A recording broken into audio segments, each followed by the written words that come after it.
Las funciones en general de los nutrientes en la planta. Esta charla va a ser un poco, tal vez, resumida, porque ustedes comprenderán que hay bastantes nutrientes y hay muchas funciones que vamos a tener que ver. Entonces, por lo tanto, vamos a hablar un poco de la parte general de los nutrientes, sobre todo la parte en planta, y bueno, si es que tuviesen alguna pregunta de la parte del suelo lo podemos dejar para el final, no sé si es que nos sobra un poco de tiempo. Bueno, voy a presentarme, soy Pedro Pablo Gutiérrez, soy profesor en la Universidad Agraria, y en esta ocasión les voy a presentar las funciones de los macronutrientes. Lo primero que quería hablar era sobre cómo era antes, ¿no? Cómo se pensaba antes de lo que era la nutrición mineral. Usualmente hasta 1600, luego hasta 1800, fue, o 1700, 1800, fue que realmente se empezaron a descubrir los nutrientes. Antes, ¿qué cosa era? Hasta 1600, básicamente se creía que la planta se alimentaba de humus, ¿no? De la materia orgánica del suelo. Y bueno, este es un ensayo de un investigador que se llama Van Helmont, que básicamente puso a prueba esta teoría, ¿no? Esta teoría única que veía que las plantas se comían el suelo, ¿no? Por decirlo así. Y básicamente lo que hizo fue sembró un árbol, ¿no? Cubrió el suelo para ver que realmente se nutra del suelo, cerró todo lo que está por encima para evitar que caiga algo, pesó el suelo y luego le empezó a agregar solamente agua para que crezca. Y luego de 5 años observó que el árbol había crecido, pero la diferencia de peso del peso inicial y el peso final vio que no había casi mucha variación, entonces por lo tanto descartó esa teoría única porque la planta no había absorbido el suelo, no había comido el suelo, pero sí había formado hojas, tallos, ¿no?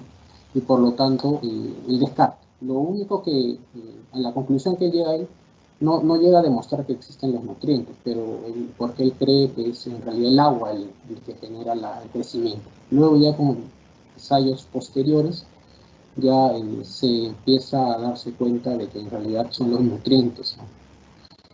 Ahora, ¿de qué está compuesta una planta? Para entender, ¿no? La parte de la nutrición. Básicamente la planta se compone de oxígeno, de carbono y de hidrógeno. Básicamente el 90%, no 92, 93% de peso de la planta son esos tres elementos. Pero esos tres elementos básicamente los toma del agua, los toma del aire, ¿no? Básicamente nosotros como agricultores, como agrónomos, no proveemos mucho, o no tenemos mucha influencia en eso, ¿no? Y bueno, por los riegos, ¿no? Pero si no hay riegos es lluvia, igual la planta va a tomar, ¿no? Lo que sí nosotros debemos estar encargados básicamente es del otro 7% que queda, ¿no? Que nosotros llamamos los nutrientes minerales, ¿no? Las cenizas que nosotros sabemos. Ahí en ese 7% en general, puede ser un poco más, poco menos, vamos a ver los nutrientes que todos nosotros conocemos, ¿no? Son nitrógeno, fósforo, potasio, calcio, magnesio, micronutrientes. Ahora se preguntarán, ¿no? Si la planta necesita ese 7%, ¿por qué nosotros aplicamos, ¿no? El nitrógeno aplicamos 200 kilos, el fósforo aplicamos 100, el potasio similares cantidades, ¿no? Entonces, si solamente la planta necesita un 7%. Entonces, ahí radica la importancia de estos nutrientes, ¿no? De que la planta, sin que no, si es que esos 7 nutrientes no existen, o están en bajas cantidades, la planta no va a producir lo que nosotros queremos, ¿no? Entonces, los nutrientes los podemos dividir en macro y micronutrientes. Y macronutrientes, básicamente, nosotros conocemos al NPK, el famoso NPK, que son los macronutrientes primarios, que nosotros llamamos primarios porque son los que más demanda la planta y porque se dice en realidad que el suelo no los puede aportar para generar las cosechas que nosotros deseamos. Por eso es que le llamamos primarios. Y los secundarios, azufre, magnesio, calcio, los llamamos secundarios porque se nos dice que el suelo sí podría proveerlos, ¿no? Entonces, de una manera un poco más, en mayor cantidad, ¿no? Pero igual nosotros tenemos que en realidad aportar todo. Y los micros, que muchas veces son los nutrientes a veces olvidados, ¿no? O solamente se conoce uno, el hierro, o el zinc, nada más, pero en realidad tenemos el manganeso, el boro, el molibdeno, el cobre, el níquel, el cloro, que son también elementos o nutrientes esenciales para la planta, ¿no?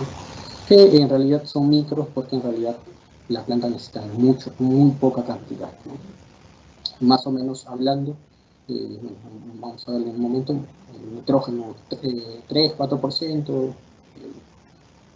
por ejemplo el molibdeno una pequeñísima parte de eso, ¿no? Vamos a ver cuánto de diferencia. Entonces, para que los nutrientes sean considerados nutrientes para la planta, nutrientes esenciales, deben cumplir 3 criterios. ¿Por qué es importante? Porque hay otros nutrientes que son benéficos, ¿no? Ustedes habrán escuchado de repente el silicio. El silicio es un elemento que hasta ahora no ha podido ingresar a esta lista de nutrientes esenciales, pero no, eso no quiere decir que no esté presente en la planta. Sí está presente en la planta, incluso en algunas plantas como el arroz, los cereales, tiene una alta concentración y sirven, tienen un beneficio, ¿no?, de la planta, ¿no?, cuando se le agrega otros nutrientes, ¿no?, cobalto, ¿no?, también se habla, ¿no?, selenio, ¿no?, que son nutrientes benéficos. Pero dentro de los criterios esenciales para que un nutriente sea considerado verdaderamente un nutriente esencial de la planta, tiene que cumplir 3 criterios. El primer criterio básicamente te dice que debe participar, ¿no?, directamente en el metabolismo de la planta. O sea, que el nutriente debe estar, por ejemplo, haciendo parte de la fotosíntesis, parte de la respiración, por lo tanto, está participando de una función, ¿no?, por reproducción, ¿no? El siguiente es que ningún otro nutriente puede reemplazar la capacidad que tiene un nutriente en específico. ¿Qué quiere decir eso? Por ejemplo, un nutriente puede parecerse al magnesio, se puede parecer al calcio, tal vez, ¿no? Pero no puede cumplir esencialmente las funciones que hace uno. Entonces, por lo tanto, no puede reemplazar, ¿no? Es irreemplazable este nutriente. Y luego, ya, si es que no está, no forma parte, o sea, forma parte del metabolismo y no puede ser reemplazado, entonces significa que si este elemento no está, por lo tanto, la planta no puede seguir su ciclo, no puede completar su ciclo de vida. Entonces, por lo tanto, la planta no llega a la reproducción, no muere en algún momento de su periodo, ¿no? Entonces, por lo tanto, esos son los 3 criterios de esencialidad que se fueron determinados hace muchos años, ¿no? Igual se siguen aceptando.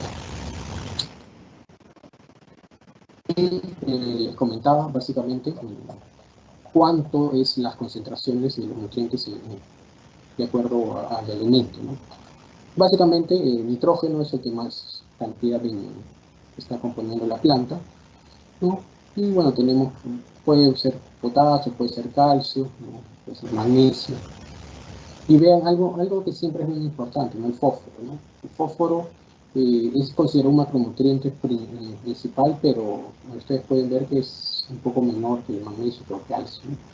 Es básicamente porque el fósforo es un elemento que es un poco difícil de manejar, ¿no?, y por lo tanto su importancia también es alta, ¿no? Por lo tanto se considera un principal, ¿no?, a pesar que el calcio y el magnesio pueden estar en mayores concentraciones.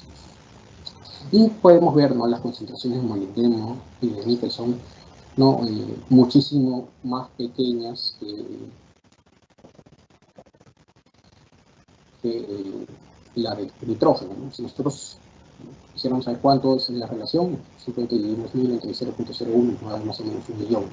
Entonces, ¿qué quiere decir? Por cada átomo de nitrógeno va a haber un átomo, por cada un millón de átomos de nitrógeno habría un átomo de molibdeno. Ahora, siempre la pregunta es ¿cuál es más importante, ¿no? El nitrógeno debería ser más importante porque está más, pero en realidad la respuesta es todos los nutrientes son importantes porque cumplen con los criterios de esencialidad. Eso sí tiene que quedar muy claro, ¿no?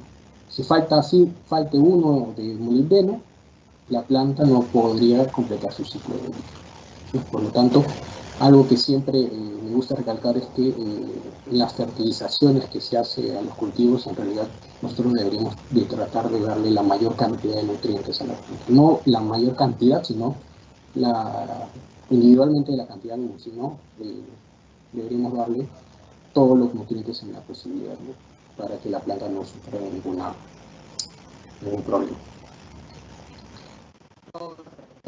Para que la planta lo pueda tomar, nosotros vamos a ver, tenemos que analizar la Disculpe, situación. ingeniero Pedro, disculpe, ¿Sí? al parecer tenemos un problema con el tema del audio. Podría ser que viene ¿Ya? de su parte, a lo mejor puede ser la interferencia de los audífonos, del micro, a lo mejor hablando de frente al computador, pueda que perdamos Ok, ese... me quito entonces el... A ver, ¿Ahora me por favor. escuchas mejor? ¿Me escuchas mejor ahora? Sí, creo que Sí, sí. A ver, ok, ¿podría continuar para poder ya, ok. escucharlo mejor? Bueno, ya, sí, ya le quité el audífono, de repente es el audífono que está mal. Ahora me escuchan mejor. Bueno, aquí la planta tiene que tomar el nutriente, ¿no? Y el nutriente lo va a tomar de la solución sólida. Ahora, el nutriente puede venir de una fuente orgánica, ¿no? Puede venir de una fuente mineral. Al final el nutriente va a estar en la solución, va a estar en el agua del suelo. Entonces, así usted le ponga un compost o le ponga una urea, ¿no?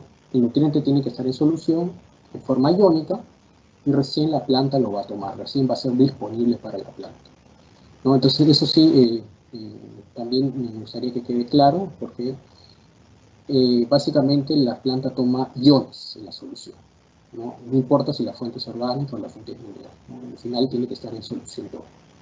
Y bueno, hay una parte que está cambiable, que es el suelo, ¿no? Que ejerce un papel muy importante en la nutrición mineral, que es poder retener iones y intercambiar estos iones, ¿no? Para que salgan la solución y la planta luego los pueda absorber. Me gusta también mostrarles esa parte porque muchas veces en el campo, ¿no? Los agricultores, ¿no? Tienen un problema cuando lamentablemente se les ha indicado algunas veces, ¿no? Que solamente aplicando el NPK puede ser que la planta empiece a crecer, ¿no? Porque usualmente, por ejemplo, el nitrógeno, te aplico más nitrógeno e inmediatamente el agricultor dice, ah, el nitrógeno, crecimiento, y por lo tanto se le sigue aplicando. En realidad, esta ley que es ya un poco antigua, pero que se sigue usando, ¿no? Es el tema de la ley del min, ¿no? ¿Qué quiere decir esta ley del min? Que básicamente la producción va a estar limitada cuando hay un factor, o cuando un nutriente está en condiciones por debajo de su óptimo. Si ustedes, por ejemplo, ahí no pueden observar, ustedes pueden tener, ¿no? Nutrientes, ¿no? Que estén en altas concentraciones, en óptimas condiciones, ¿no? Pero de repente hay un nutriente, por ejemplo en este caso el potasio, que no se encuentra en las óptimas condiciones y por lo tanto, por más que existan los otros nutrientes, este nutriente va a ser el que más va a limitar la producción. Entonces, de nada sirve que le siga aplicando nitrógeno, sí, boro, hierro, porque en este caso, igual la planta no va a producir más. Entonces, eso es lo que nos indica esta ley. La siguiente ley es también importante porque muchas veces he escuchado, por ejemplo, que muchos agricultores indican, ¿no? Antes a mi papa no le agregaba 12 sacos de fosfatos y ahora le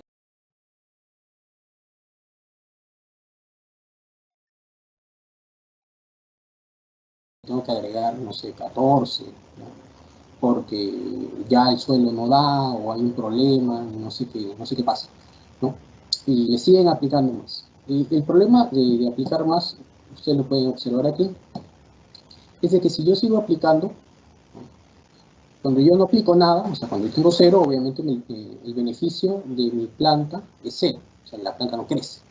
A medida que yo le voy agregando el nutriente, la planta va incrementando, pero cada vez su incremento va a ser cada vez menor. Hasta que llegue un punto donde por más que le incremente, ya la respuesta de la planta ya no hay ninguna respuesta. Y en algunos casos esta respuesta podría ser hasta un negativo, podría decrecer. Aquí que no lo he colocado, pero podría decrecer y ahí es donde se empiezan a ver los síntomas de toxicidad por algún nutriente. Es un poco difícil verlo, ¿no? Porque tendrían que aplicar demasiado, pero sí podría ocurrir. Entonces, esto de aquí nos sirve para conocer que nosotros vamos a tener que hacer una fertilización en realidad balanceada, ¿no? Para evitar justamente pérdidas económicas. Entonces, nosotros vamos a ver la planta deficiencias de nutrientes. Uno de los grandes inconvenientes que nosotros tenemos es que muchas veces algunos pueden esperar a ver la deficiencia de nutriente en la planta, que se manifieste para recién aplicar el nutriente, el fertilizante. Espera maquillar, ¿no? Como se dice, para que la planta se vea bonita.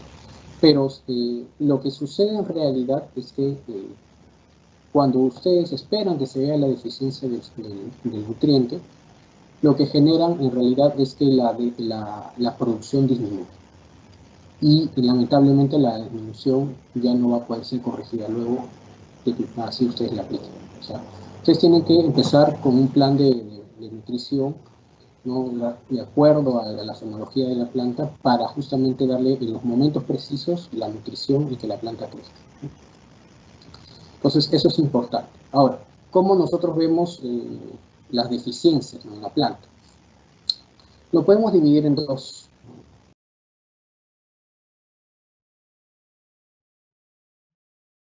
Nutrientes móviles y nutrientes inmóviles dentro de la planta.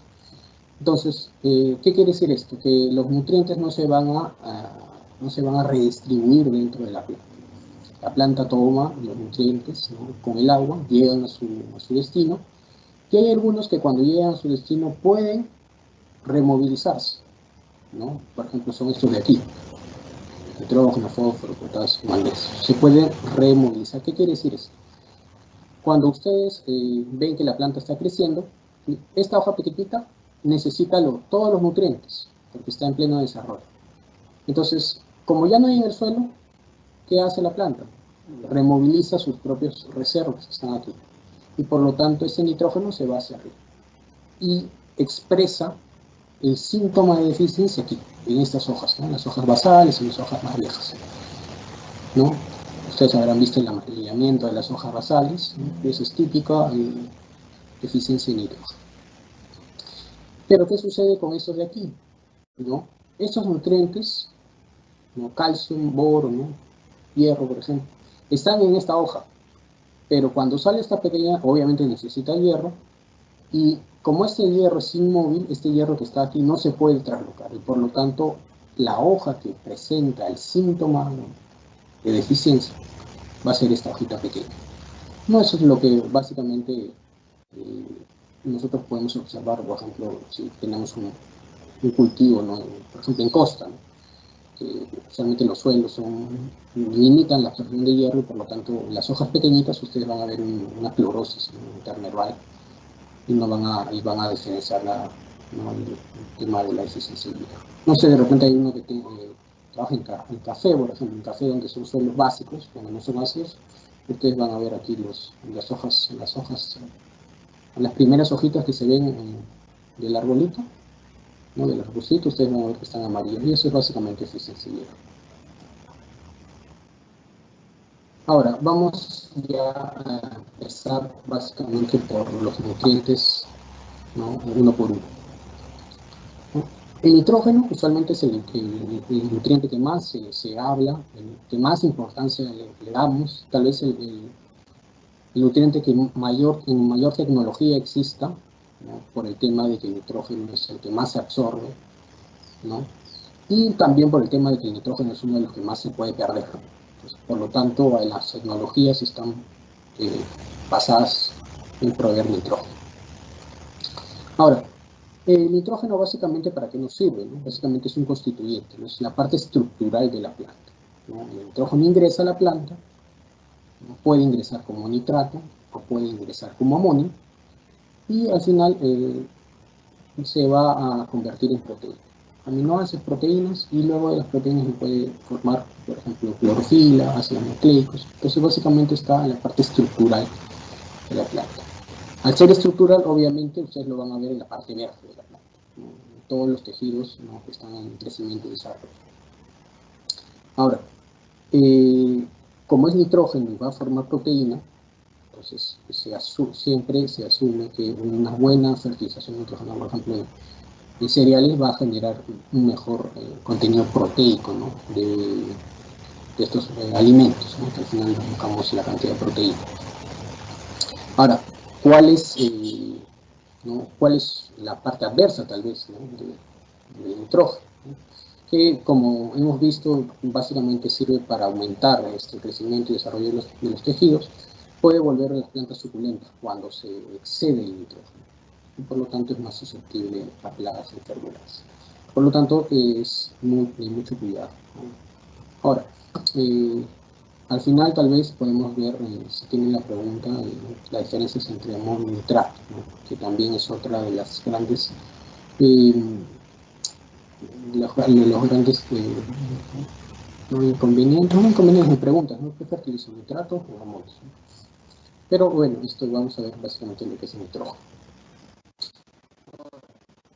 Como les comentaba, básicamente las respuestas al nitrógeno son rápidamente, ¿no? Visuales, ¿no? Si ustedes aplican nitrógeno hoy, seguramente en unos días ya están viendo el efecto entre aplicar y no aplicar nitrógeno, ¿no? Básicamente esa estructura va a formar materia seca, ¿no? Entonces, al tener mayor follaje, la planta obviamente va a poder hacer mayor fotosíntesis y por lo tanto va a tener mayor cantidad de carbohidratos y por lo tanto se supondría que si tengo un cultivo que tiene un órgano de reserva debería tener una mayor cantidad de cosecha, ¿no? Pero esto es también relativo, ¿no? Que pueden ver, que pueden acercar aquí ya me está diciendo, ¿no? Y 150, 200 tal vez ya no va a haber diferencias, ¿no? Para este lugar, en lo que es el peso, ¿no? de la parte aérea del arroz. Entonces, por lo tanto, aquí yo ya digo, no, ya no me serviría aplicar 50 kilos adicional porque no me va a generar un incremento en la biomasa y por lo tanto no voy a tener mayor cosecha. Entonces, si le siguen aplicando más, obviamente que esta curva va a ir disminuyendo y va a tener otros ciertos problemas, ¿no? De tumbado de las plantas, ¿no? Por exceso de nitrógeno. Entonces, es importante el nitrógeno básicamente porque es visual, ¿no? Ustedes van a acelerar el crecimiento de la planta, ¿no? Y van a generar mayor biomasa. La eficiencia, bueno, aquí está, ¿no?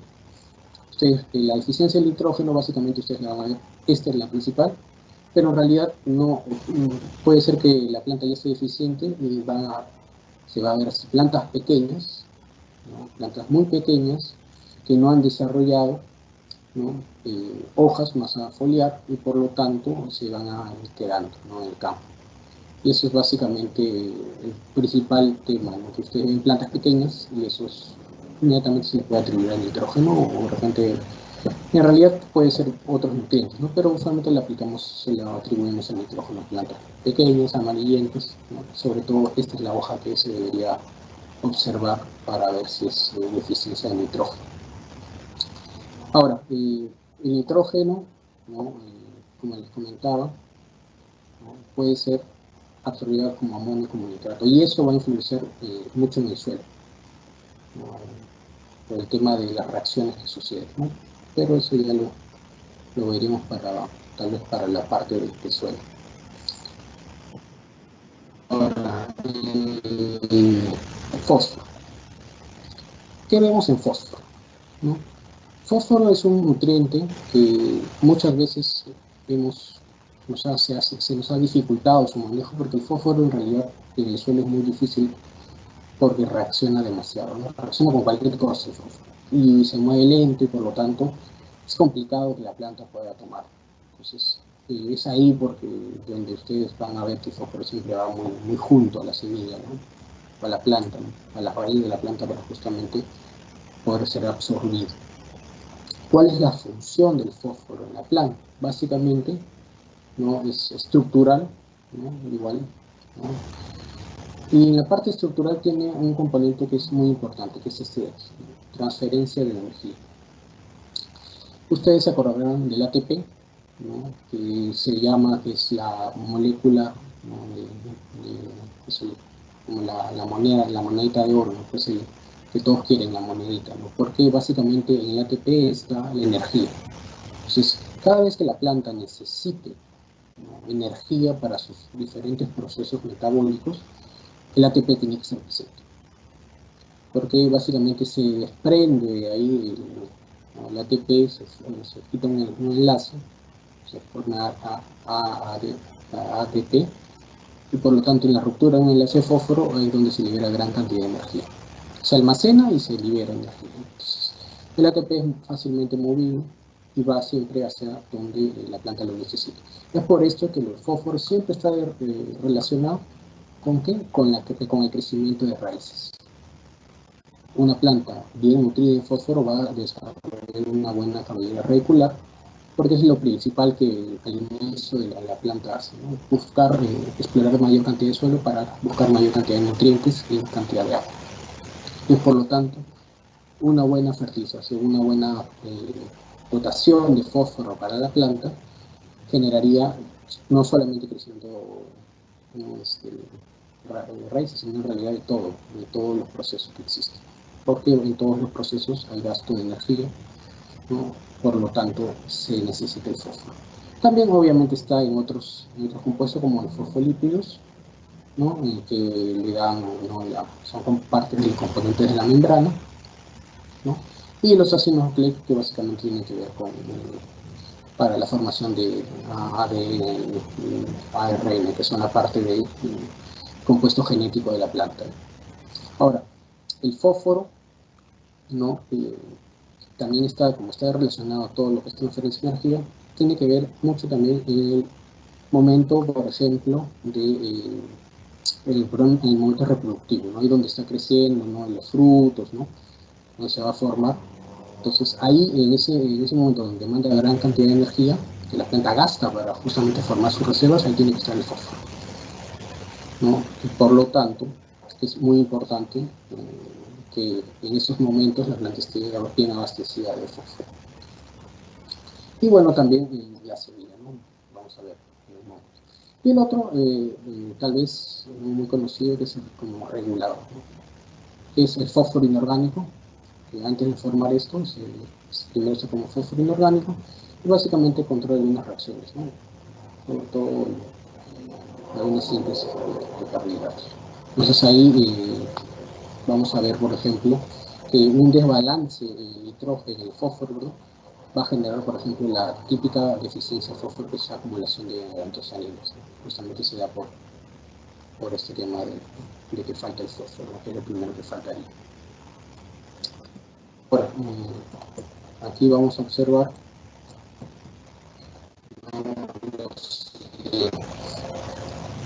acá podemos observar que cuando tengo adecuado y inadecuado cantidad de fósforo en diferentes cultivos, ¿no?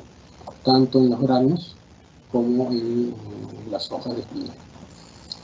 Vemos aquí, ¿no? Cuando hay deficiencia de fósforo, las cantidades de fosfolípidos son iguales, los ácidos nucleicos son iguales, o sea que la cantidad de fósforo en realidad no disminuye cuando no hay un aporte adecuado de fósforo. Pero donde sí disminuye drásticamente el fósforo inorgánico, ¿no? El primer fósforo que hay en la planta, ¿no? Que se va a usar con ATPs y luego va a ser el proceso de transferencia y almacenaje de energía, y aquí en la fiquina. Pues la fiquina es básicamente un compuesto de reserva en los granos, ¿no? O sea, en la fiquina básicamente vamos a encontrar, ¿no? Los fitato de calcio, magnesio, ¿no?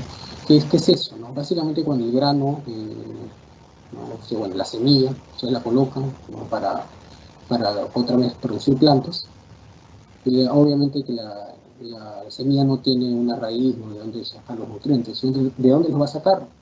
De aquí. Entonces, semillas bien nutridas, ¿no? De fósforo va a tener una gran reserva. Pueden ver como no, aquí ya no hay, como es inadecuado, ya no tiene reserva, tiene para cumplir sus otros procesos, pero ya no tiene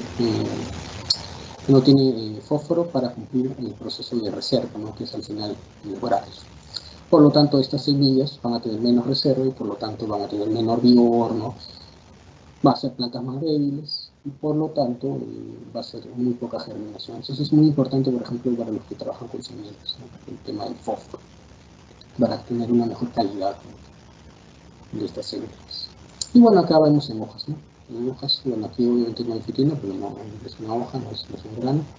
Igual, el fósforo inorgánico es el primero en que empieza a ser deficiente. Los otros no, este sí.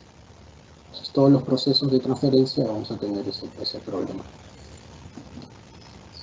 Ingeniero Pedro, disculpe que interrumpa, pero Sí, sucede que puede ser que sea el audio que esté fallando o también la señal, ¿no? A lo mejor un punto de mayor señal donde podamos apoyarnos porque se escucha con interferencia, de esa manera nos informan los asistentes. O se me ocurre ok. que quitando lo que son los audífonos, a lo mejor, como le comenté en un inicio, hablando de frente a la máquina, a lo mejor... Claro, ya había desconectado Ahora el... sí lo escuchamos bien. Ya, ok. No sé si podría continuar para poder verificar. Ya, ¿cómo voy de tiempo? De tiempo todavía estamos en muy buen tiempo y ahorita lo escucho mucho mejor. Ya, ok, listo. Entonces, mejor así, Gracias. sí. Sí, pareciera que ese es el problema. O si no me equivoco, vuelve el estrellido. Puede ser también temas de señal, no sé. Porque ahorita estoy conectado con el cable directo, entonces no creo que... O En sea, no estoy con caso, Wi-Fi. en caso persistan estos inconvenientes, se me ocurre que podamos utilizar el celular de apoyo, ¿no? Conectándonos al internet vía el Ah, celular, podría ser. Pero de momento se le escucha bien. ya, Más ok. bien, las disculpas del caso. Continúe, por No, favor. no,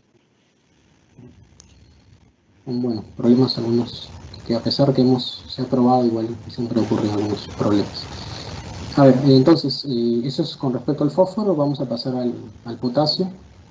Básicamente el potasio, básicamente siempre nosotros lo conocemos el potasio por el tema de calidad, ¿no? Calidad y cantidad también, ¿no? Porque básicamente el potasio, la mayor cantidad de, de referencia que nosotros le damos al potasio es la función de transportador, ¿no?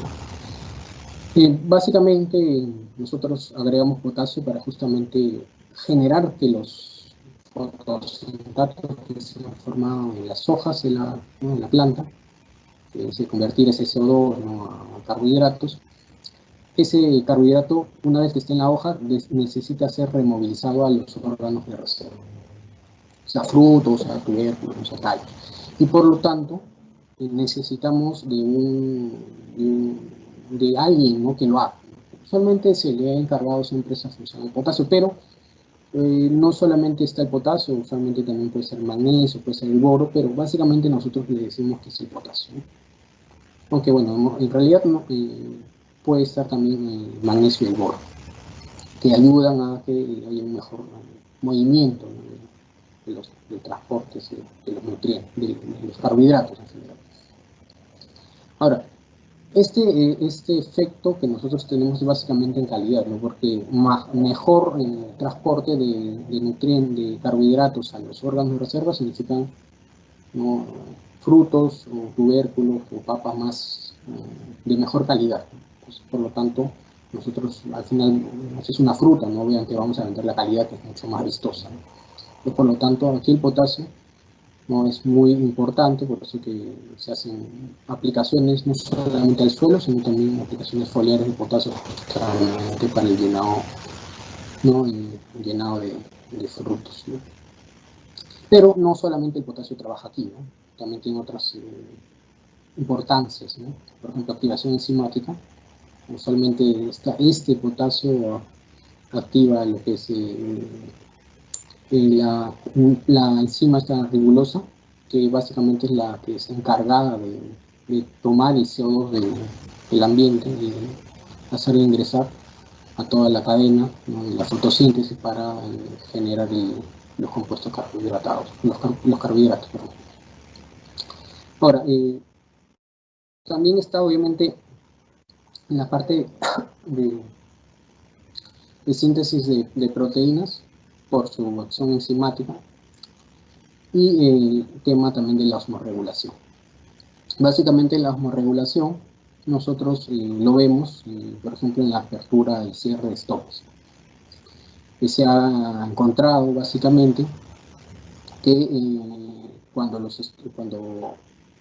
se necesita que la planta abra o cierre estomas, una gran concentración de potasio en las células guardianas que están a los costados de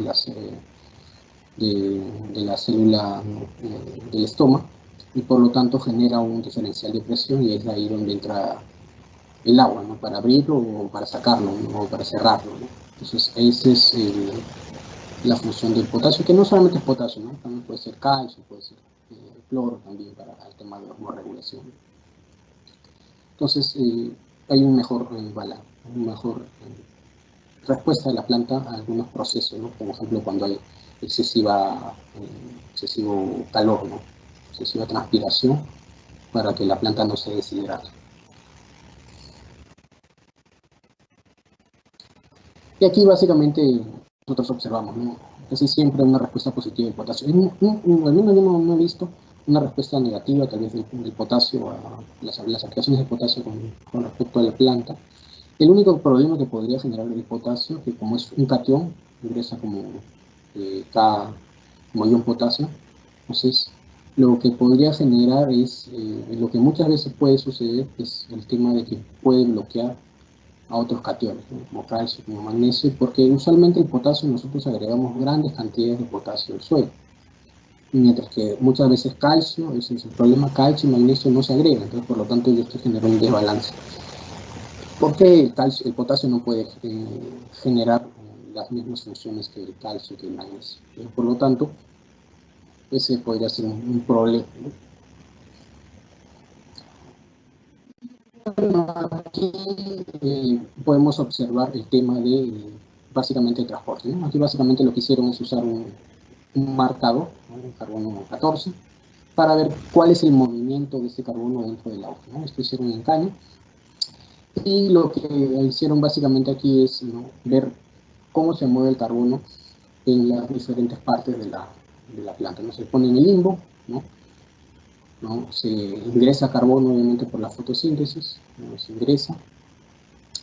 Y cuando hay potasio, vemos que aquí hay 54, ¿no? Luego está en la vaina, luego inserción de la hoja, o sea, eso me está diciendo que va a pasar el carbono hacia el tallo, se está moviendo de la hoja hacia el tallo, ¿no? Justamente nosotros queremos dónde más carbohidratos, en la hoja o en el tallo, obviamente se escaña, queremos que esté obviamente en el tallo, ¿no? Entonces, por lo tanto, vemos aquí que el carbohidrato se está movilizando, ¿no? Aquí hay un poco en la vaina, un poco aquí en la hoja, no, perdón, en el punto de inserción, ¿no? Aquí justo en el punto de inserción por encima de esta hoja, y ya en la porción del tallo, ¿no?, que está debajo del punto de inserción. Entonces, aquí es donde el flujo de carbohidratos está yendo hacia el tallo. Mientras que aquí cuando no son plantas con poco suministro de potasio, vemos que básicamente todo el carbohidrato se quedó acá. No existe el potasio para ayudarlo a translocar, ¿no? Por lo tanto, por más fotosíntesis que haga, por más carbohidratos que genera la planta, el potasio se va a quedar aquí en la hoja, ¿no? Y por lo tanto mis cosechas, mi calidad, ¿no?, mi cosecha va a ser menor, ¿no? Porque aquí no se está redistribuyendo, ¿no? Por lo tanto, a mí no me conviene, ¿no?, que el carbohidrato se quede en la hoja. Entonces, por lo tanto, ahí es eficiente el uso del potasio para justamente ayudar a que los carbohidratos se removilicen dentro de la planta y vayan hacia donde nosotros queremos, ¿no?, que es el fruto, el tallo en este caso. Luego está el calcio, ¿no? El calcio básicamente es un nutriente que es muy importante, sobre todo en esta parte de aquí, ¿no?, en la estructura y permeabilidad de la pared celular. Como sabremos, ¿no?, la pared celular, ¿no?, de esta célula vegetal tiene una semipermeabilidad, entonces significa que esta pared celular va a dejar entrar o va a dejar salir algunos compuestos, pero es semipermeable, es selectiva la membrana. Y esto le va a dar, este calcio le va a dar, ¿no?, esta estabilidad, esa estructura, ¿no?, mediante el calcio, la lámina media que existe, y por lo tanto van a entrar nutrientes que la planta necesita. Ahora, el problema muchas veces, ustedes habrán visto, por ejemplo, un tema de poco cosecha, ¿no? Plantas mal nutridas de calcio tienen mucho menos resistencia, ¿no?, al traslado, a la vida en anaquel, y por lo tanto ustedes van a ver el síntoma típico, por ejemplo, en palta, que está negro adentro, ¿no? Básicamente que está débil, ¿no?, en concentración de calcio, ¿no? simplemente las paredes celulares de la alta de las células se empiezan a romper, ¿no? Por lo tanto, ya no resisten, ¿no? No nos conviene desde el punto de vista de calidad, ¿no? También tiene que ver en la división y innovación celular, ¿no? Ahí donde es el nuevo crecimiento. Y aquí básicamente este punto es importante porque muchas veces nosotros vemos el síntoma de deficiencia en la parte apical de la planta, ¿no? En las hojas nuevas, ¿no? Justo ahí donde hay gran cantidad de desarrollo, ¿no? De estas células, de división, de innovación, cuando no hay suficiente calcio, no hay suficientemente pared y por lo tanto se empieza a necrosar. Es un síntoma típico de la deficiencia de calcio. Ahora, lo más común que seguramente todos habrán visto es el blossom, ¿no? Que es el fotito negro del tomate, del ají, ¿no? Justamente se da por el tema de que no hay un suficiente contenido de calcio. Entonces, básicamente el inconveniente con este nutriente. Y obviamente el problema es básicamente que no hay como vimos anteriormente, es un nutriente que no se mueve en la planta. O sea, no se mueve por flujo, es muy lento. Por lo tanto, no hay una redistribución hacia los frutos, ¿no? Entonces, llega a las hojas y de las hojas es casi difícil moverlo hacia los frutos. Entonces, por eso muchas veces se aplica, ¿no? Calcio foliar, ¿no? Para justamente evitar esos problemas que tiene la planta por removilizar el calcio. Entonces, eso es lo que básicamente da este nutriente, ¿no? Aquí podemos observar, en la nutrición hay muchas interacciones, no podemos decir que solamente entra un nutriente y no pasa nada. Pero hay muchas interacciones y bueno, una de ellas es con el nitrógeno. Como les comentaba, el nitrógeno puede ingresar como nitrato y como amonio, ¿no? Aquí lo voy a explicar un poco mejor. Usualmente el nitrato, ¿no? Es un anión y por lo tanto, como ese anión tiene carga negativa, usualmente o casi siempre va a favorecer la entrada de los cationes. Entonces, nitrato va a generar que calcio, magnesio, potasio, ¿no? Puedan ingresar a las células de la planta. Mientras que este de aquí, el amonio, usualmente como es un cation igual, muchas veces genera, ¿no? El bloqueo en general de los otros cationes, ¿no? Como que hay una competencia para ingresar a la planta. Y además que, bueno, este nitrato, este amonio, perdón, genera hidrógeno, o sea que acidifica la raíz, en cambio este de aquí genera lo opuesto, ¿no? Generaría un OH, por lo tanto sube el pH de la raíz, de la rizósfera, en realidad. Pero vemos aquí, ¿no? Diferentes tratamientos, ¿no? La misma concentración de nitrato y de amonio, unas concentraciones mayores de nitrato con relación a amonio y mayor contenido de nitrato, muchas veces 6 veces más, ¿no? Que el amonio. Y vemos, ¿no? Qué es lo que sucede con el calcio, ¿no? Veamos aquí rendimientos, ¿no? El que tiene una relación 1:1 de nitrato y amonio es básicamente el más bajo, mientras que haya más nitrato hay más rendimiento de estos frutos de tomate, de estas plantas de tomate. Esto se ve aquí, igual mayor número de frutos. Y aquí podemos observar, ¿no? El famoso blossom, ¿no? Cuando se le aplicó misma relación amonio-nitrato, se bloqueó el calcio y por lo tanto hubo una deficiencia de calcio, ¿no? Se bloqueó, no entró el calcio, por lo tanto empezaron a haber frutos hubo menos frutos y además de esos frutos que hubo, empezó a haber frutos dañados, ¿no? O sea, frutos con el potito negro. Y eso básicamente por la relación nitrato-amonio. Por eso que el nitrato y amonio se recomienda en un 80-20, 70-30 en favor del nitrato siempre, ¿no? Por el tema en este caso particular, ¿no? del calcio.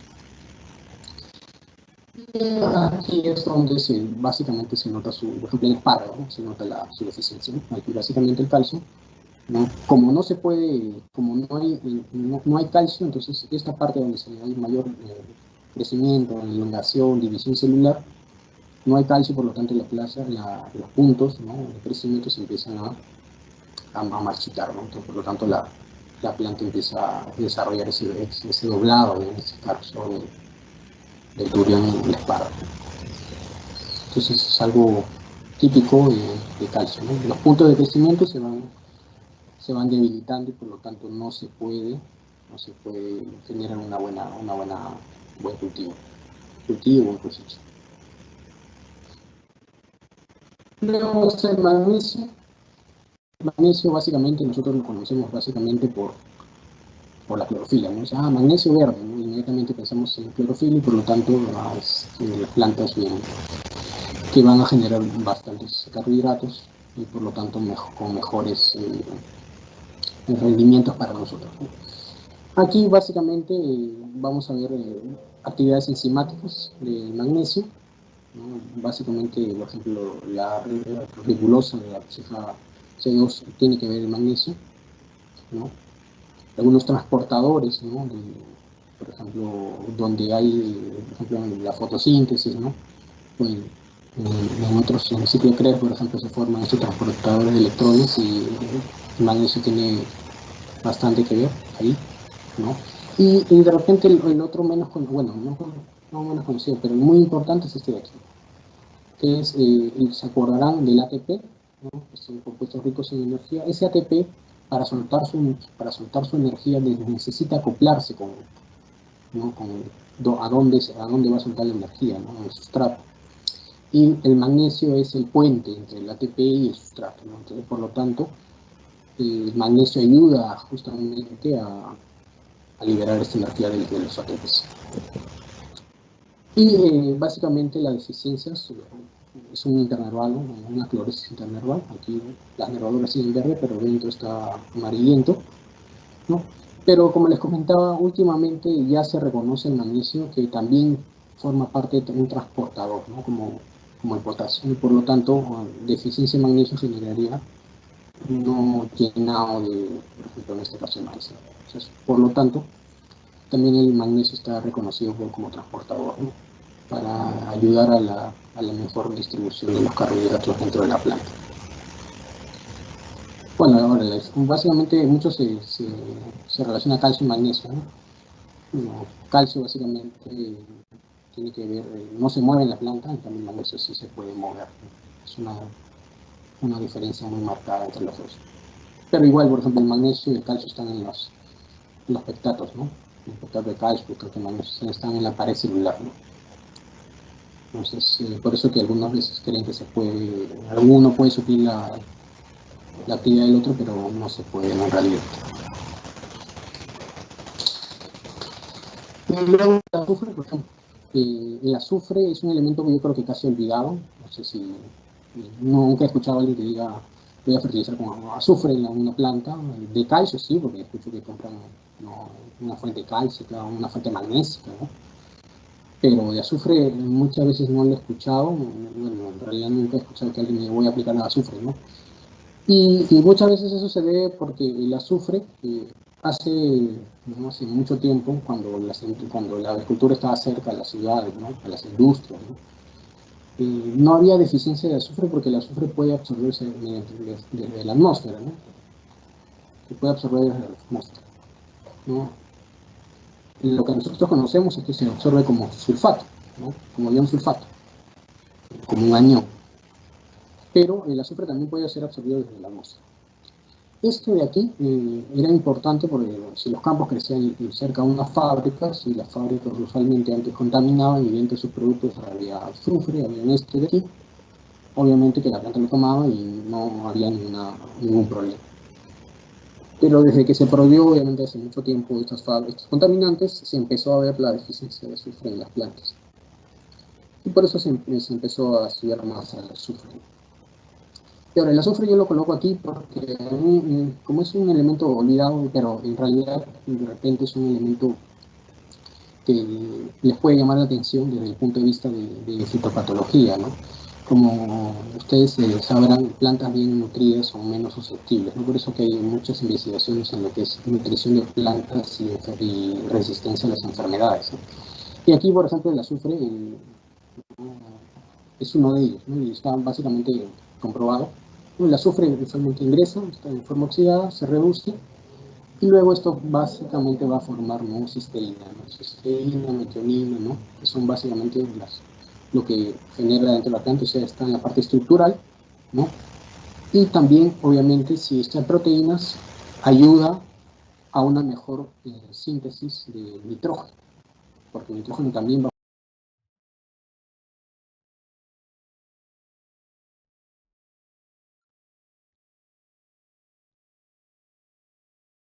a formar eso. Entonces, por eso mucho se habla de una relación nitrógeno-azufre para el tema de una mejor calidad de proteína. Si hay azufre, si hay nitrógeno, pero no hay azufre, obviamente no puede haber proteínas. Entonces, el azufre es fundamental aquí. Por eso que muchas veces usar una fuente que tiene azufre, que tiene nitrógeno, en algunos casos es... la respuesta en realidad no es por el nitrógeno, sino justamente por el azufre, ¿no?, que viene de Yapa, ¿no?, de la fuente, ¿no?, de nitrógeno. Pero lo que de repente algunos ya trabajan, ¿no?, porque sí he visto muchos productos en base, por ejemplo, a fitoalexina, ¿no?, que básicamente son unos compuestos que generan la propia resistencia de la planta contra las enfermedades, ¿no? Y aquí, por ejemplo, bueno, hay otras síntesis, ¿no?, de glucosinatos, ¿no?, glutationes, glucosinatos, que son compuestos que ayudarían a que la planta resista el ataque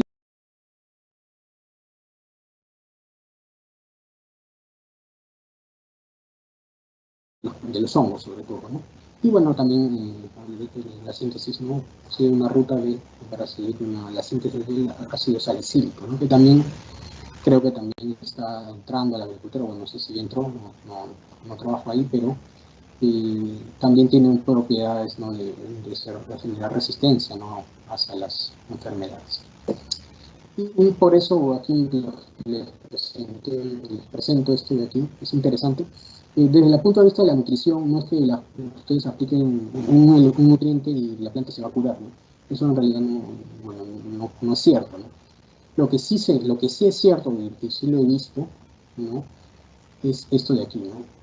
Entre plantas, patógenos, diferentes patógenos foliares, plantas con buen suministro de azufre y plantas con, perdón, aquí es menos, aquí es más y aquí es menos, ¿no? Aquí es menos cantidad de azufre, que es un negativo.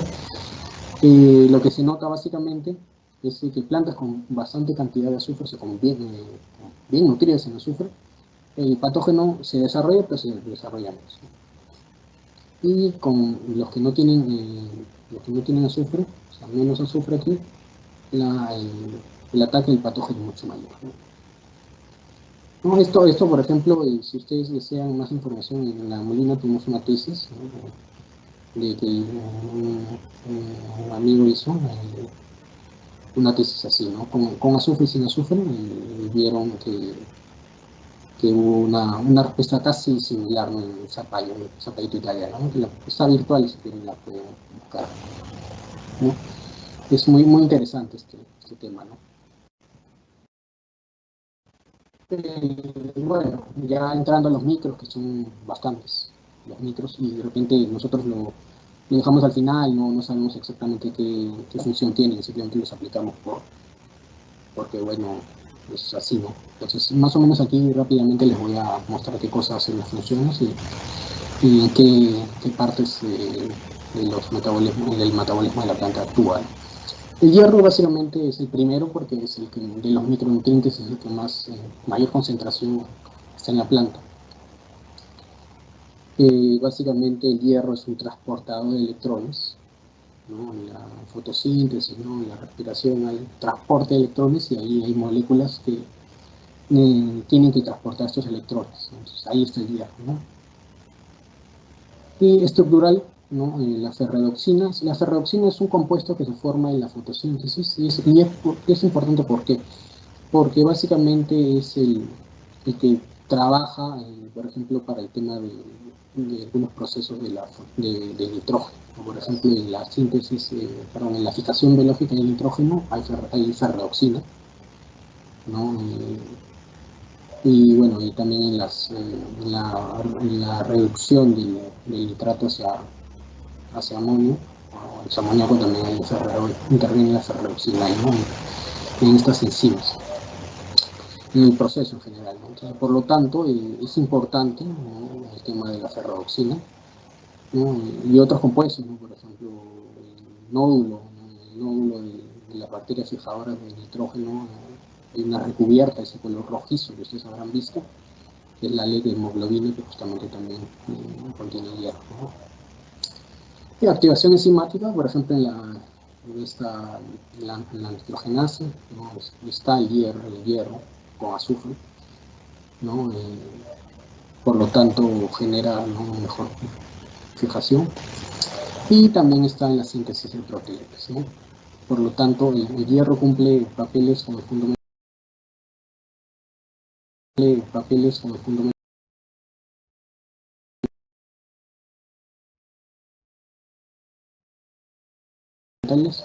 sobre todo en los dos primeros, ¿no?, para esto del transporte de electrones.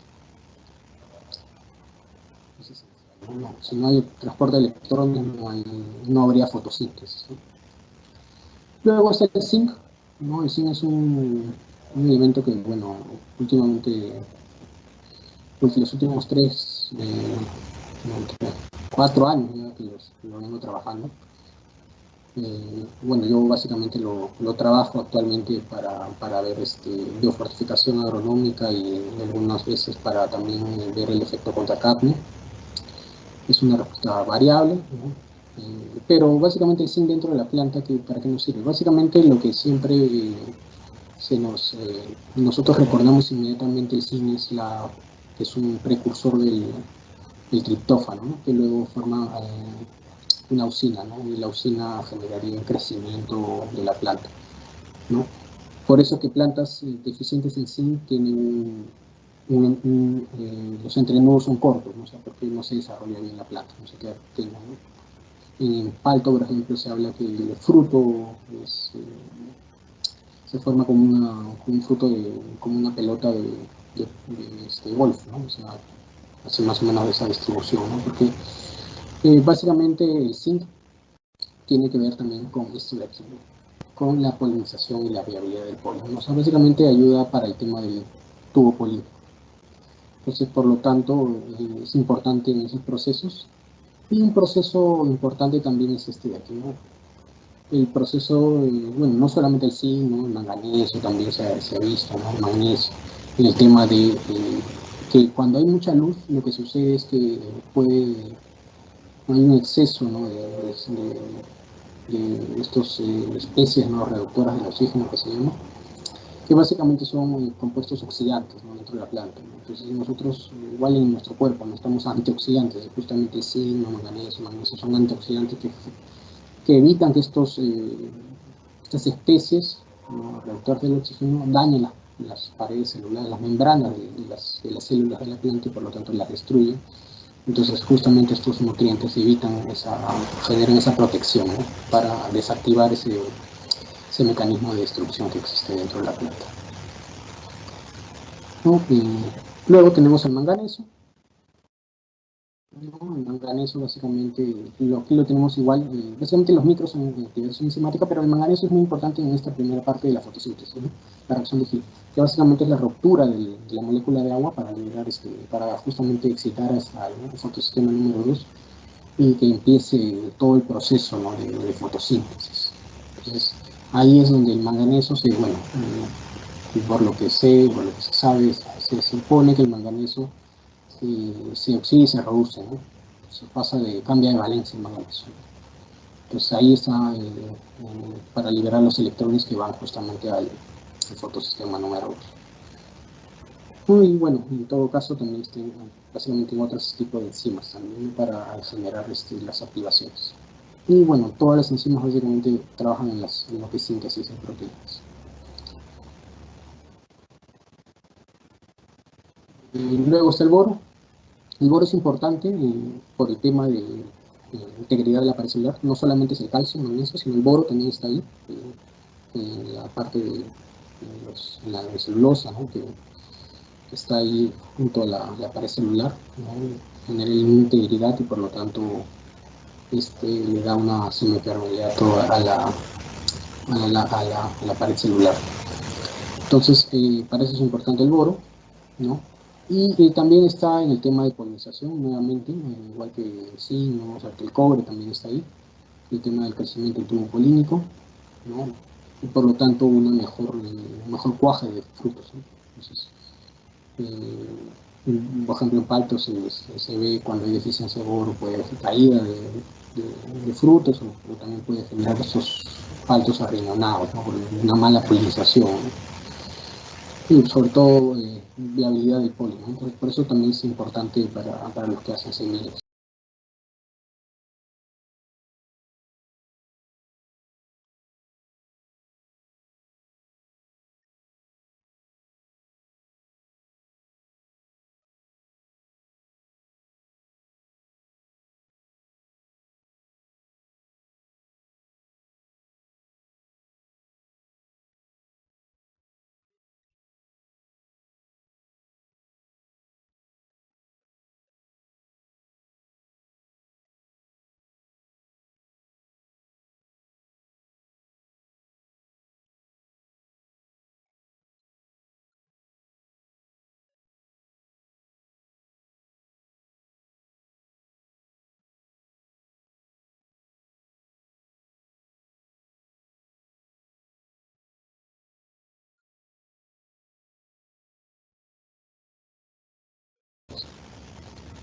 Y tiene que ver con el control de ligninas, ¿no? En este caso, de evitar que la pared se vuelva rígida, ¿no? Si se vuelve una rigidez, obviamente el problema de absorber nutrientes aparece, ¿no? Entonces el boro más que todo genera una protección ahí en la pared celular.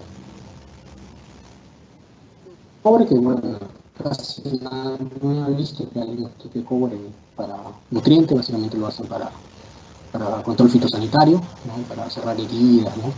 Pero el cobre es importante también en el transporte de electrones junto con el hierro ahí en la fotosíntesis, ¿no? En las plastoquinones, ¿no? Estos compuestos, ¿no? Que generan los transportes de estos electrones en las cadenas de la fotosíntesis, ¿no? Plastoquinona, plastocianina, y ahí está el cobre, ¿no? Entonces es importante por eso, porque si el cobre no está, obviamente no hay fotosíntesis, ¿no? Ya no hay nada, ¿no? Polinización para el tema también de viabilidad del polen. Y el cobre sí está en el tema, bueno, ya ustedes seguramente lo habrán visto, porque el cobre funciona para cerrar heridas, ¿no? Porque el cobre es un precursor de la síntesis de minas, ¿no? Entonces, por lo tanto, generaría más rápido la cicatrización de una herida, ¿no? Entonces eso es importante, ¿no? Y bueno, el molibdeno, que es conocido, ¿no? Pero el molibdeno tiene dos funciones importantísimas, ¿no? Forma parte de la nitrato reductasa, ¿no? Esta enzima que se encarga de reducir el nitrato bueno, primero nitrito y luego la nitrito reductasa pasa a ser amoníaco. Entonces, en la primera parte del nitrato reductasa ahí está el molibdeno. Entonces, si no hay esta nitrato reductasa, o sea, si no hay molibdeno, no hay nitrato reductasa, y si no hay nitrato reductasa, no hay síntesis, no hay transformación del nitrato hacia amoníaco y luego a formar proteínas. Entonces, por eso el molibdeno es importante para todo lo que es un mejor aprovechamiento del nitrógeno. Entonces, ahora, bueno, últimamente he visto que tratan de poner molibdeno junto con el nitrógeno, ¿no? Justamente para facilitar esto, ¿no? Aunque bueno, el molibdeno es, bueno, para costa creo que no es muy complicado por el tema de que el molibdeno está fácilmente disponible para suelos de pH alcalinos a más, ¿no? Mientras que los otros micronutrientes, los que hemos visto anteriormente, hierro, zinc, manganeso, sobre todo ellos tres, reducen su disponibilidad en el suelo y por lo tanto son difíciles de que la planta los pueda tomar. Puede haber en el suelo, pero no los toma. Ese es un inconveniente por el tema del suelo, ¿no? Y luego está la nitrogenasa, ¿no? La nitrogenasa también está en molibdeno, que es básicamente la síntesis y la fijación biológica de nitrógeno. Para plantas leguminosas, por ejemplo, es muy importante que exista molibdeno. Si no, no va a haber fijación biológica. Los dos últimos ya para terminar, ¿no? Cloro, ¿no? Cloro básicamente es de repente lo más conocido del cloro es la reacción de Gill, que es lo mismo que el manganeso. No hacen la misma función, pero el cloro está ahí como mediador de la síntesis, ¿no? de esta reacción que existe en la fotosíntesis, ¿no? Y el osmótico, el tema de apertura y cierre de estomas, y el balance eléctrico, ¿no? Justamente también donde hay algunos iones que ingresan para no generar un desbalance eléctrico, está el cloro, ¿no? Ahora, el cloro básicamente es conocido como malo, ¿no? Pero el cloro también tiene algunas funciones, como estamos viendo, ¿no? Bueno, obviamente que el cloro en altas concentraciones es tóxico, ¿no? Entonces, por eso siempre lo tratamos de sacar, ¿no? Del sistema, ¿no? Y usualmente el cloro básicamente es antagonista con el nitrato, ¿no? El nitrato bloquea el cloruro, el agua. Pero en bajas cantidades es importante, obviamente, ¿no? El último en ser aceptado, el cloro fue el antepenúltimo, el penúltimo, y el último en ser aceptado como nutriente esencial fue el níquel. Porque en el año 80, los años 80, el níquel recién fue aceptado como un nutriente esencial, ¿no? Yo no he visto en lo que vendan níquel, ¿no? La verdad, pero de repente ya hay alguien que compra. Creo que para pecanos, ¿no?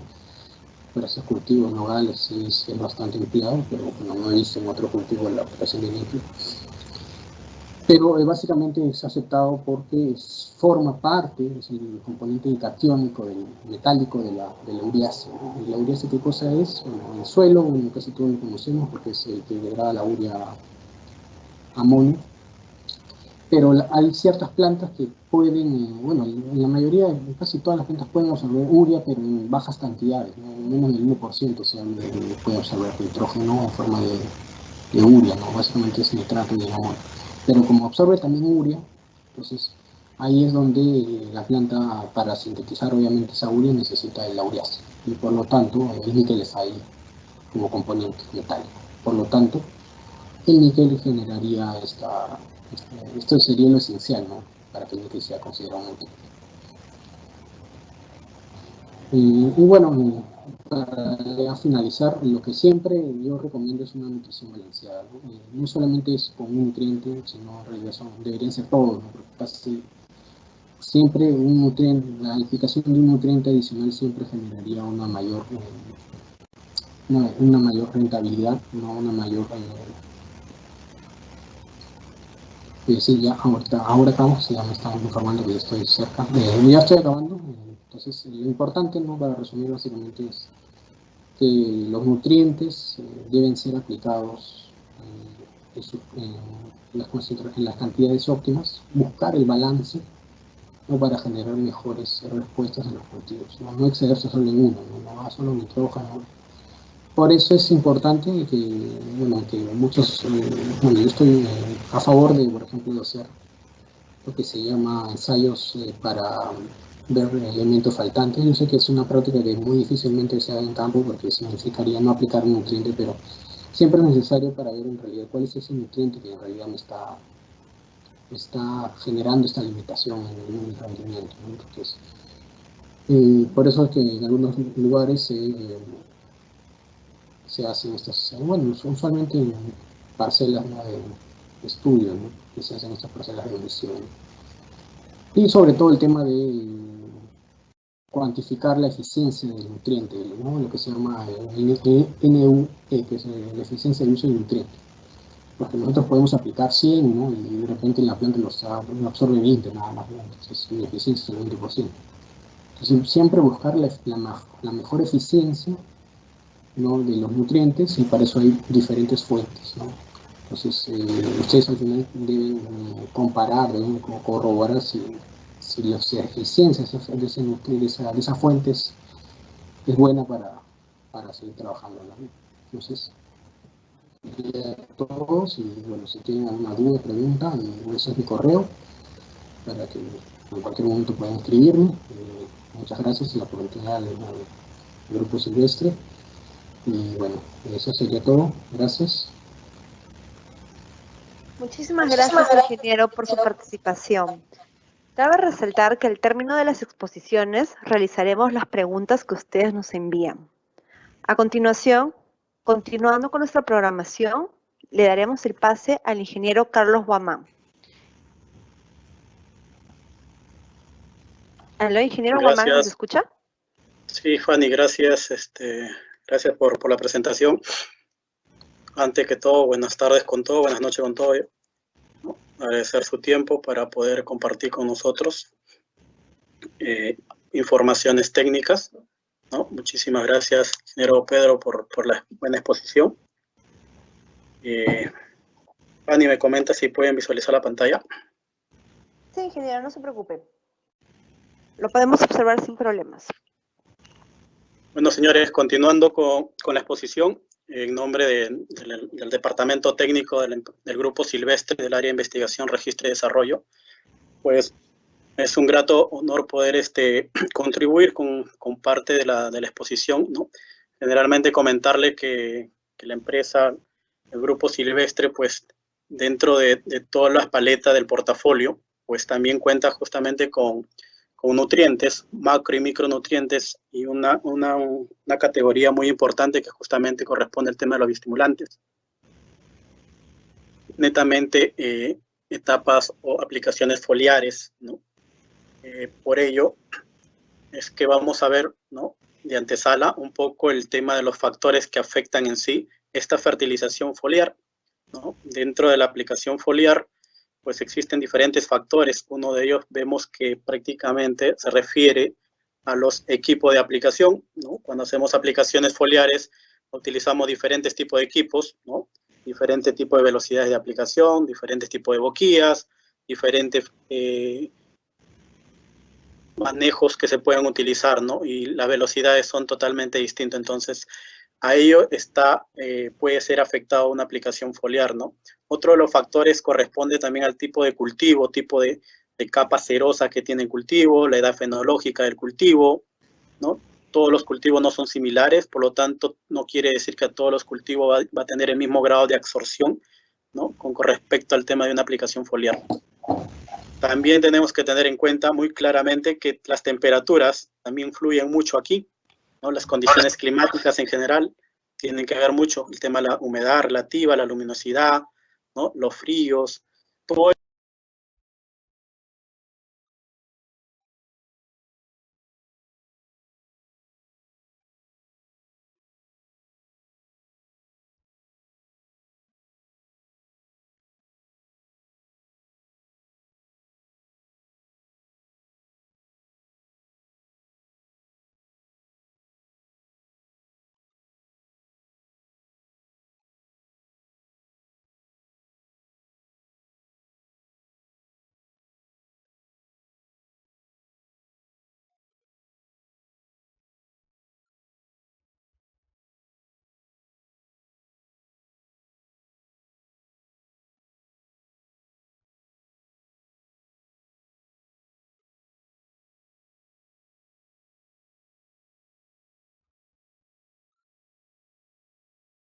Aló, ingeniero, ¿nos escucha? ¿Podría activar su micro, por favor? Sí está activado, Fanny. Sí, lo escuchamos, disculpe. ¿Me puedes de repente indicar en qué parte no se entendió? No, no se preocupe, continuemos desde el punto de factores que afectan la fertilización foliar. Ok, correcto. Continúo entonces con este cuarto punto que comentaba, justamente corresponde al tema de los tipos de geles que pueden contener obviamente un producto en sí, ¿no? Ayuda bastante el tema de las aplicaciones foliares, utilizar bastante el tema de un coadyuvante, ya sea iónico o no iónico, pero que eso ayuda bastante el tema de la penetración, de facilidad de penetración, ¿no? Estos son algunos de los factores que afectan en sí la fertilización foliar. También tenemos que hablar de algunos factores metabólicos de la planta que pueden justamente por el tema de la penetración, ya sean por fisura de cutícula, por estomas, lenticelas o por paredes celulares, paredes epidermales, ¿no? Y también por el tema de la gradiente de concentración que corresponde directamente de acuerdo a las concentraciones de los productos, ¿no? Muchas veces tenemos productos de alta concentración y algunos de diferentes concentraciones. Entonces, esos también van a, al final, ser factores que afecten a una buena fertilización foliar, ¿no? Con esto, queremos tener en cuenta que para tener una buena nutrición balanceada, no solamente es tener claro al cultivo, sino que este cultivo tenga ciertos factores, como hablamos bien claro del tema de la luz, la energía, ¿no? El oxígeno, el agua, ¿no? El CO2, que prácticamente son fuentes primordiales para el cultivo. Y hablamos justamente lo que conversamos o se pudo escuchar en la primera presentación, es sobre el tema de la nutrición edáfica como un factor principal, ¿no? Pero no menos importante, complementamos con una fertilización foliar cuando el cultivo pues no tiene la capacidad de poder tomar con facilidad los nutrientes.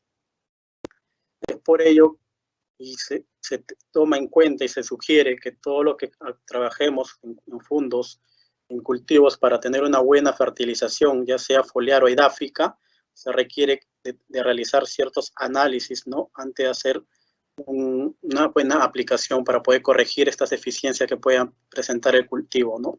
Tanto una caracterización, análisis de suelo y un informe, un análisis foliar, ¿no? Que son los dos parámetros, aparte de otras características del tipo de suelo, el mismo tipo del cultivo, las cantidades de extracción por tonelada o kilogramo, ¿no? Todo esto hay que tener en cuenta cuando se tiene que armar un plan de fertilización para poder tener en cuenta cuándo y en qué momento debemos aplicar una fertilización foliar.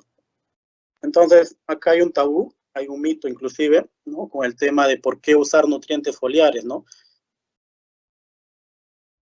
Bien claro, el término dice, pues, es el arte de la nutrición foliar, pero ¿qué quiere decir esto? No quiere decir que la nutrición foliar va a reemplazar, obviamente, a la nutrición edáfica. Al contrario, este es un complemento, ¿no? Por eso es bien claro, podemos observar que lo que se puede aplicar al sistema radicular más lo que se puede aplicar vía foliar en el momento crítico que la planta lo necesite, sumatoria de esto, vamos a obtener, obviamente, un buen rendimiento y vamos a tener los mejores resultados en el cultivo, ¿no? La fertilización foliar es un complemento, ¿no? Que justamente sirve para poder dotar de nutrientes, ¿no? Que son poco móviles o que la planta no tiene la capacidad de poder tomarlo o poder, en ese momento de la deficiencia, poder adquirirlo, ¿no? Muchas veces a nivel de suelo existen diferentes factores que afectan la absorción de los nutrientes, como el pH, como el mismo tipo de calidad, la conductividad eléctrica, ¿no? Factores químicos y físicos que puedan delimitar la absorción, ¿no? Entonces, en algunas etapas críticas, como podemos mencionar una etapa de floración, una etapa de crecimiento de fruto, muchas veces son etapas críticas donde la planta requiere de la nutrición foliar, ¿no? Mencionarle un poco sobre el tema del mecanismo de absorción. Aquí también hay varias teorías sobre el tema de cómo se absorben sí los nutrientes, ¿no? Se habla bastante sobre el tema de la penetración, principalmente que se realiza a través de la cutícula, ¿no? Aquí tenemos la imagen justamente de una hoja, la parte de la cutícula, epidermis externa, ¿no? El mesófilo, ¿no? El mesófilo esponjoso, y también tenemos la entrada de los estomas, ¿no? Por donde ingresan obviamente el CO2 y también provocan la salida del oxígeno, ¿no? Justamente por el tema de transpiración, ¿no? Entonces, se menciona que principalmente, ¿no? Los cationes son atraídos directamente, ¿no? Por el tejido tisular de la planta, de las hojas, porque justamente son de cargas negativas estos tejidos, ¿no? Entonces se mueven a través de esa tejido, ¿no? Entonces se mueven a través de esa gradiente de una mayor concentración a menor concentración, ¿no?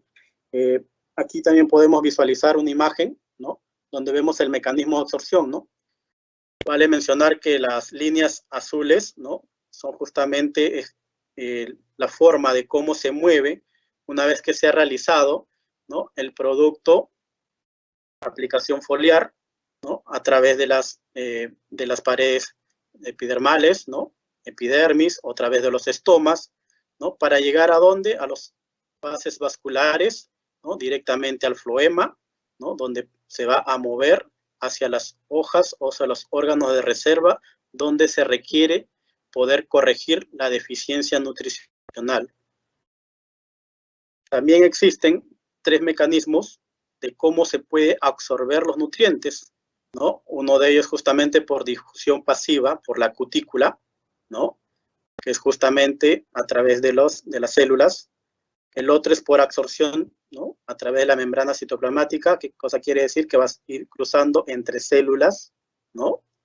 Y la otra es a través de un transporte activo por ATP. ¿Qué quiere decir esto? Que la planta tiene que hacer un desgaste o inversión de energía para poder asimilar, ¿no? O poder tomar el nutriente, ¿no? En los otros dos casos, prácticamente la asimilación o el mecanismo de absorción ha sido a través sea del estómago o a través directamente de las paredes epidermales de la hoja, ¿no? Mencionar también que, como dije al inicio, uno de los factores primordiales para que haya mayor permeabilidad de los nutrientes es justamente la humedad relativa, ¿no? Humedad relativa que pueden estar entre 80 y 90%, aseguran que haya mayor absorción de los nutrientes. Y mientras la humedad relativa sea humedad relativa debajo de los 50%, prácticamente dificulta, ¿no? O reduce el tipo de absorción de los nutrientes, ¿no? Vale decir que existen diferentes nutrientes foliares, ¿no? Con diferentes tipos de calidades de agentes quelatantes, ¿no? Ello también tiene que ver mucho con la importancia de cómo se pueda asimilar, ¿no? Y la facilidad de cómo se puede asimilar estos nutrientes, ¿no? Mostrarle aquí un gráfico, ¿no? Esto es un trabajo de la empresa Omex, en la cual obviamente se puede observar la forma de cómo se llega a absorber los nutrientes, ya sean sales o óxidos, cuánto tiempo se demora, en el caso de nitrógeno de unas 6 horas, si este mismo nitrogenado tuviera aditivos sintéticos, se demora de unas 6 horas, y si este mismo nitrogenado tiene aditivos especiales dentro de su composición, pues el tiempo de absorción es 12 minutos, o sea, a medida que el producto tenga mayores características coadyuvantes o agentes quelatantes que permitan la mayor facilidad de ser absorbido por la planta, ¿no? Se va a corregir de manera más rápida la deficiencia nutricional que pueda presentar en ese momento, ¿no? Señores, mencionarle que dentro del grupo silvestre manejamos la línea GreenSync, ¿no? Que es una línea que tiene la ventaja de ser una especialidad directamente en nutrición foliar. Esta línea maneja ciertas características y bondades, ¿no? De que permite justamente tener mejor absorción de los nutrientes y una rápida corrección de los nutrientes cuando las plantas tienen deficiencias nutricionales, ¿no? Dentro de su composición, pues aparte de tener los minerales como sales, pues provienen netamente extractos vegetales como agentes penetrantes, extractos vegetales como agente surfactante, también contiene lignosulfonatos, aminoácidos, que justamente permiten esta actividad metabólica, ¿no? Una vez que la planta lo asimila, ¿no? Y por ende, el objetivo de una fertilización foliar es que estimular todos los componentes fisiológicos para potencializar el metabolismo, ¿no? Y conjuntamente con la fertilización edáfica, poder tener un equilibrio, una condición de equilibrio, ¿no? Y al final poder obtener un potencial productivo en el cultivo, ¿no? Estas son las características específicamente de la línea GreenSync. Aparte, también mencionarle que son micropartículas, tienen un grado de suspendibilidad, que quiere decir que son suspensiones concentradas y vienen justamente acomplejados, ¿no? Con agentes lignosulfonatos, aminoácidos que se ha podido mencionar, ¿no? Dentro de todo el grupo silvestre hay otras características, por ejemplo, que se maneja el tema de la tecnología de suspensión, ¿no? Productos que hablamos en productos en solución, solución saturada. Aquí hablamos netamente de una suspensión soluble en agua, es decir, que tienes un producto con buena concentración, ¿no? Que justamente la línea Omex y la línea GreenSync. Una de la tecnología diferencial de la línea Omex es justamente la tecnología EVA, ¿no? Como mencionaba, para que los productos nutricionales vía foliar puedan ser absorbidos con mayor facilidad y tengan mayor grado de absorción, requiere utilizar ciertos aditivos o especiales, ¿no? Para que esa facilidad lo permita, ¿no? Aquí podemos ver en la gráfica qué pasa con una aplicación de un foliar común, ¿no? Un foliar más un surfactante, como mencioné, uno de los factores que también reduce el grado de absorción de los nutrientes es si no se utiliza un surfactante o un coadyuvante, también ayuda, ¿no? Ayuda para ayudar la penetración, pero con esta tecnología que que tiene la línea Omex, que es justamente la tecnología EVA, que es justamente una tecnología de biodisponibilidad de avanzada, ¿no? Que permite que el producto, cualquier tipo de producto, ya sea un nitrógeno, un fósforo, un potasio, un calcio, tenga la mayor facilidad y pueda penetrar, ¿no? Y llegar al punto objetivo donde se quiere corregir la deficiencia del cultivo, ¿no? Aquí vemos un pequeño video, ¿no? El uso de los aditivos específicos en la tecnología EVA nos permite tener la gran ventaja, ¿no? Vemos ahí dos gotas, por ejemplo, en un diagrama de un ángulo de 45 grados, ¿no? Hemos visto en la gota sin la tecnología EVA que prácticamente cayó, ¿no? Y por el mismo tema de la fuerza que tiene hacia la hoja, nuevamente tomó fuerza la gota y se perdió, ¿no? Prácticamente no se pudo ser asimilada por el cultivo. Sin embargo, en la siguiente video observamos, ¿no? Que con la tecnología EVA, que cayó justamente la gota, pero por tener esta tecnología, el cultivo tiene facilidad de poder absorberlo, ¿no? Entonces es una característica. Mencionarle otros trabajos, por ejemplo, que también se han hecho con la tecnología EVA, es que justamente podemos tener producto a base de calcio, a base de nitrógeno, potasio, que sin tecnología pueden llegar a este punto, ¿no? A este punto completamente, ¿no? Por ejemplo, el caso de un fósforo, ¿no? O un bio 20, que sin tecnología EVA puede llegar a 1.3, pero si le aplicamos la tecnología EVA, vemos que ese mismo producto prácticamente llegó a 2.7, ¿no? Es decir, prácticamente tiene mayor similitud el producto para que pueda ser tomado con facilidad, ¿no? Esta es una de las ventajas que manejamos en la línea nutricional de nuestros productos, ¿no? Que permite que tenga mayor biodisponibilidad de los productos y que la planta lo pueda tomar con facilidad, ¿no? No hay un desgaste de la planta para poder tomarlo, ¿no? Aparte de que esta tecnología permite tener esta fuente de sal, ¿no? Sobre la cutícula de la hoja por mucho más tiempo, cosa que la planta va a ir tomándole de a poco y va a ir corrigiendo de manera gradual la deficiencia nutricional en el momento crítico que lo necesite, ¿no? Señores, manejamos dos líneas muy grandes, que es justamente la línea Omex, línea GreenSync, y lo que buscamos con esto es justamente la tecnología que la tenemos, ¿no? La línea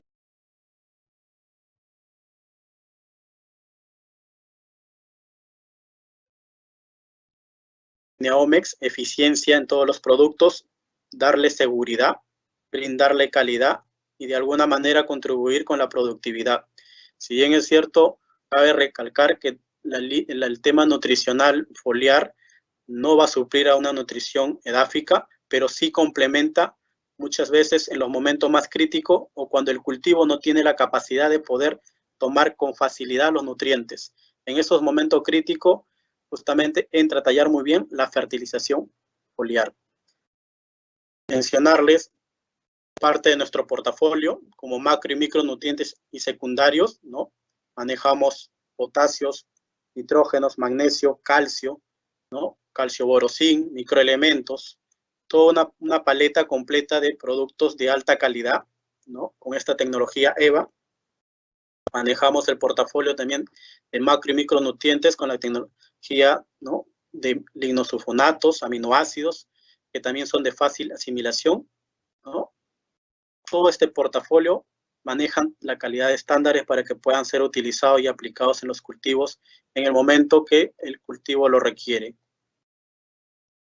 A la vez, mencionarle también que dentro del portafolio hemos incluido este año un producto nuevo, como el caso del Bramac, que justamente busca corregir, ¿no? Los desórdenes fisiológicos que se producen en el cultivo de la vid, específicamente llamado palo negro, ¿no?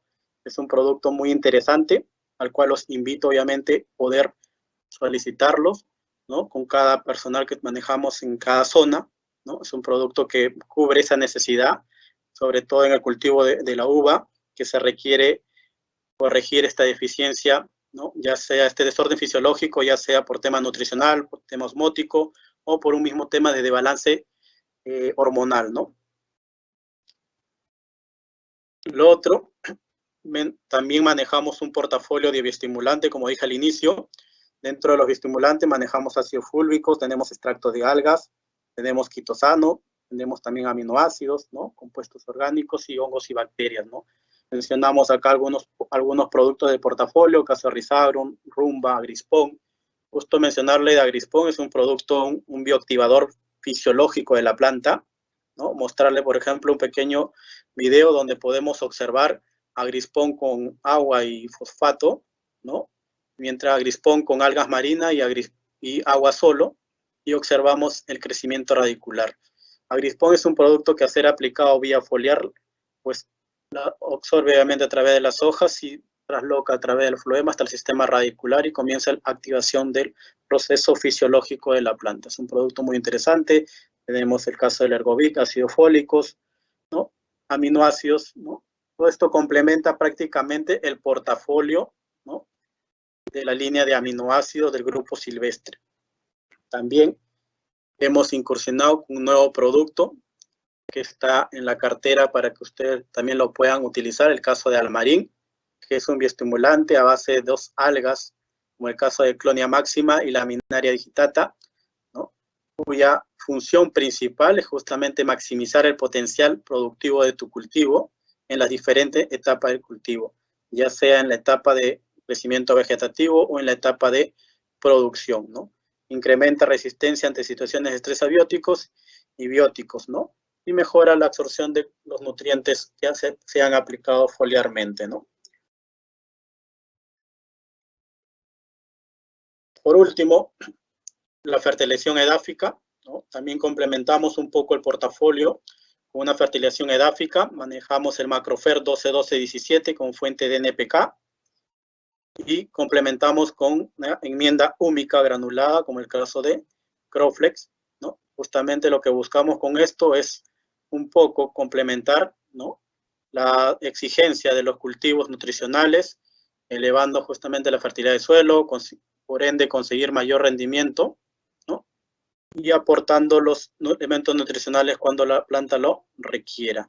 Señores, todos estos productos están en el portafolio del Grupo Silvestre, ¿no? Productos que nos ayudan a poder contribuir con la nutrición balanceada del cultivo, cualquier tipo de cultivo que manejen, lo podemos tener estos productos.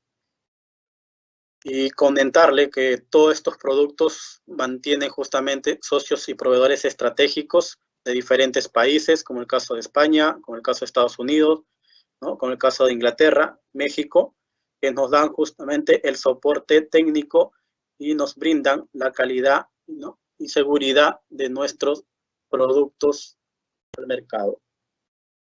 Y era lo que quería mencionarles, gustoso de poder atender cualquier consulta que podamos atenderlo. Muchísimas gracias.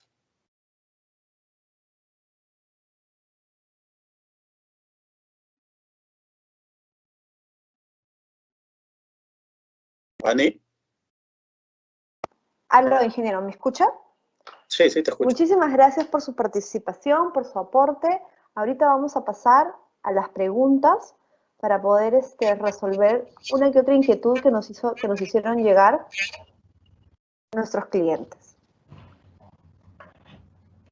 Empezamos con la primera pregunta.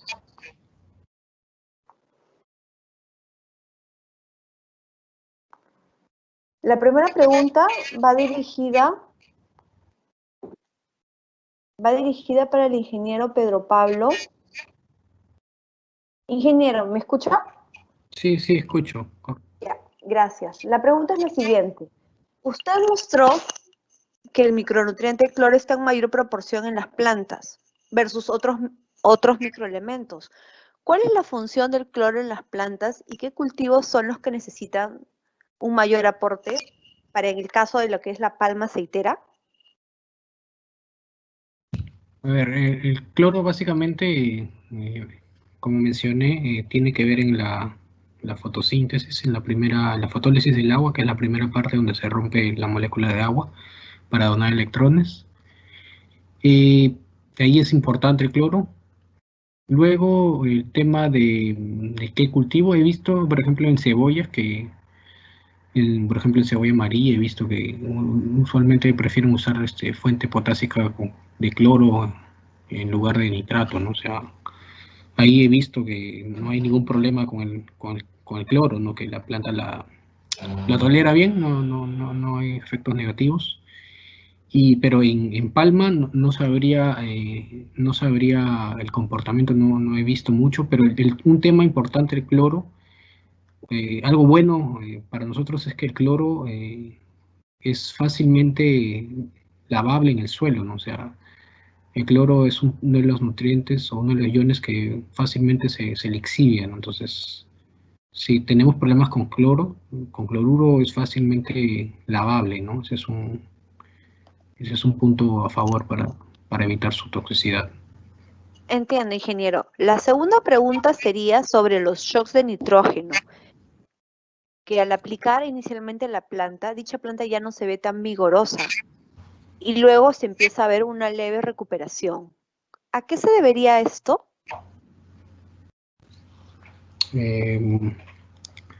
Bueno, no entiendo muy bien la pregunta de shots. Yo asumo que se refiere Shocks de nitrógeno nos indica aquí asumo que se refiere a pequeños fertilizaciones con nitrógeno. Eso se refiere, no sé exactamente a qué se quiere referir.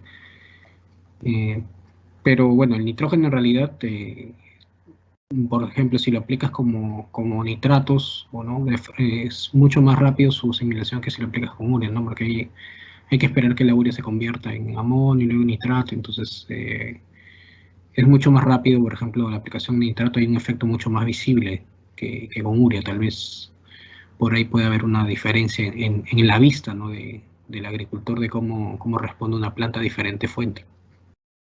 entiendo lo que a primera vista uno puede resaltar. Una tercera pregunta sería, ¿en qué etapa fenológica usted recomendaría aplicar micronutrientes? Y bueno, esa es una muy buena pregunta. En realidad los micros se suelen aplicar al final, ¿no? Pero en realidad los micros desde el inicio es importante que estén presentes en el plan de fertilización, porque los micros, como hemos visto, básicamente están metidos en todos los procesos metabólicos y de la fotosíntesis, básicamente. Entonces, desde que la planta empieza ya a formar su estructura, ¿no? Entonces, desde ahí es necesario tener. Entonces, en las primeras etapas del cultivo es necesario la aplicación de micros. Perfecto, gracias, ingeniero. Luego, ¿cuál sería la proporción correcta que debería tener la planta en relación a nitratos y amonios?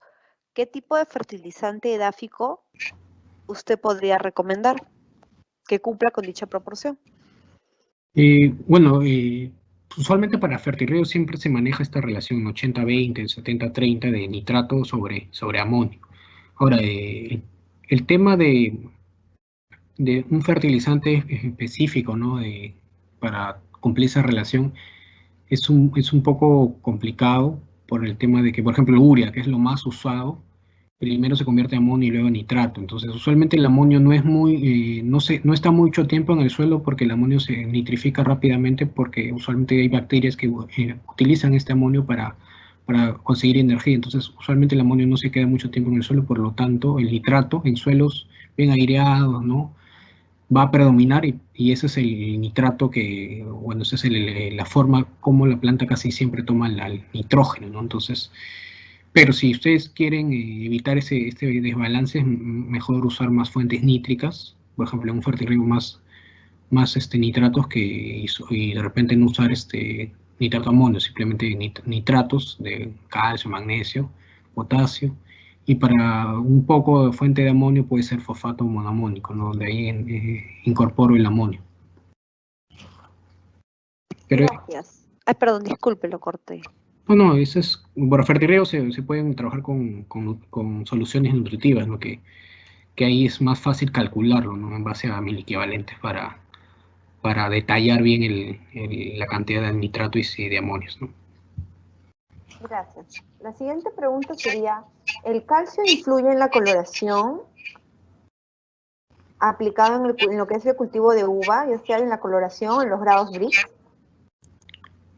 Sí, buena pregunta. Sí, el calcio básicamente nos va a dar el tema de estructura de la pared celular, entonces generaría una mejor calidad, ¿no? La piel de las frutas en general, y por lo tanto presentaría, ¿no?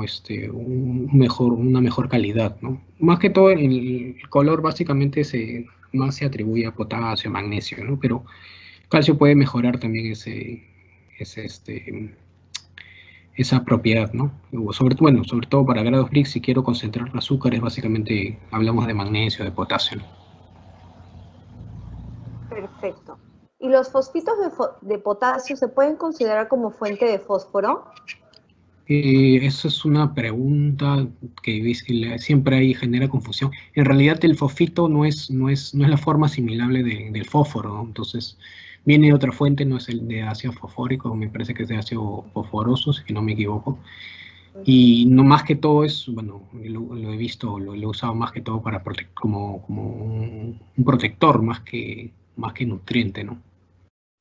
Ya, gracias. Y finalmente, hablando de calcio, usted nos menciona que una de las recomendaciones cuando hay deficiencia de calcio es mejor aplicarlo vía foliar. Esta aplicación que nos indica, ¿estaría bien aplicarlo directamente a frutos?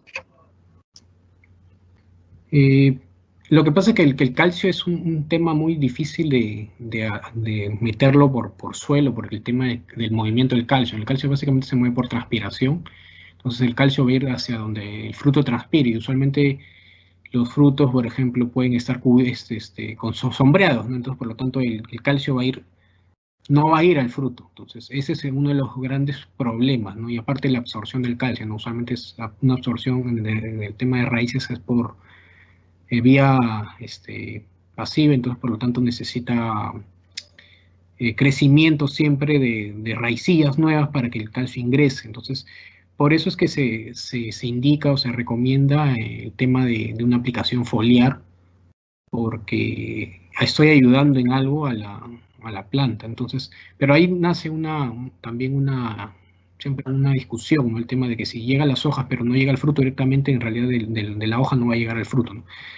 Y muchas veces el fruto está atrapado, pero depende de la aplicación más que del movimiento, creo yo. Yo creo que si el calcio puede llegar al fruto directamente, creo que sería más importante que esté en las hojas, creo, ¿no? Gracias, muchísimas gracias, ingeniero. Ahora continuaremos con las preguntas dirigidas al ingeniero Carlos Guamán. Ingeniero, durante su exposición se menciona que la hoja va absorbiendo poco a poco el nutriente vía foliar. La consulta es, ¿qué tiempo puede permanecer el nutriente en la hoja bajo condiciones de campo abierto? Ya que sabemos que hay varios factores que afectan el ingreso. Hola Fanny, bueno, con respecto a la pregunta, cuando se refiere al tema de que la hoja va absorbiendo lentamente, es como sabemos que los estomas o las paredes de las cutículas van absorbiendo lentamente, nos referimos netamente a que funciona como una bombita que va absorbiendo lentamente la sal, ¿no? Pero se refiere a que puede demorar 2, 3, 4 días, ¿no? De acuerdo obviamente al tipo de nutriente que se va a ser aplicado en el caso de esta línea OMEX que manejamos, ¿no? Por lo tanto, a eso llamamos que la planta tiene la facilidad de que va lentamente poder asimilarlo. Esto no implica que esa sal que está sobre la hoja vaya a causar un efecto de fitotoxicidad o un efecto contrario ante una siguiente aplicación, ¿no? Que muchas veces puede suceder. Cuando a veces aplicamos sales que no contienen estos tipos de tecnología, pasa que tú realizas otra aplicación y con esa facilidad tranquilamente puede ocasionar una fitotoxicidad. Gracias, ingeniero. Ahora, sobre lo que es la línea OMEX bajo la tecnología EVA, no se requeriría de algún penetrante. La línea EVA justamente cuenta dentro de su composición con surfactantes, quelatantes, geles específicos que ayudan a la mayor asimilación y absorción de los nutrientes, ¿no? Esa es la tecnología y la diferenciación de esta línea, ¿no? Ya. Luego, sobre los microelementos como boro, molibdeno, ¿ellos ayudan a traslocar en la etapa de poscosecha al hablar de frutales? Específicamente, tanto se conoce como tema de los mejores traslocadores. Están dentro de eso los potasio, boro, molibdeno, magnesio. En sí son diferentes nutrientes, ¿no? No solamente sean vía foliar, sino también aplicaciones al suelo, que son excelentes traslocadores, en otras palabras. Perfecto. Luego, los fertilizantes a base de nitratos generarían una coloración verde más persistente en las frutas versus a los sulfatos, en comparación a los sulfatos. Creo que esa pregunta es para el profesor. Ingeniero Sí, Pedro, ¿me escucha? sí. Disculpe, la pregunta sería la siguiente. ¿Los fertilizantes a base de nitratos generarían un color verde más persistente en las frutas en comparación con los sulfatos? Bueno, ahí tenemos que ver qué cosa da de color verde, ¿no? Y usualmente los pigmentos estos de la clorofila, ¿no? Entonces, y si vemos la composición de la clorofila, bueno, básicamente depende de nitrógeno, de magnesio, ¿no? De hierro, ¿no? Que generarían esa mayor cantidad de clorofila en la planta, ¿no? Y sobre las aplicaciones foliares de microelementos, en el momento del cuaje, ¿esto podría causar caídas o abortos en frutos? Todo, bueno, para mí o Sí, sí, ingeniero, no, para usted. que todo depende al final de la dosis, ¿no? Porque las concentraciones de micronutrientes en general son bajas. No he visto en espárrago, por ejemplo, que aplican micros para tumbar flores, usualmente pueden generar un efecto tóxico en altas concentraciones, ¿no? Entonces, si ustedes se equivocan en la dosis que dice que recomienda el producto, pueden generar una toxicidad y eso genera caídas de flores, frutos, ¿no?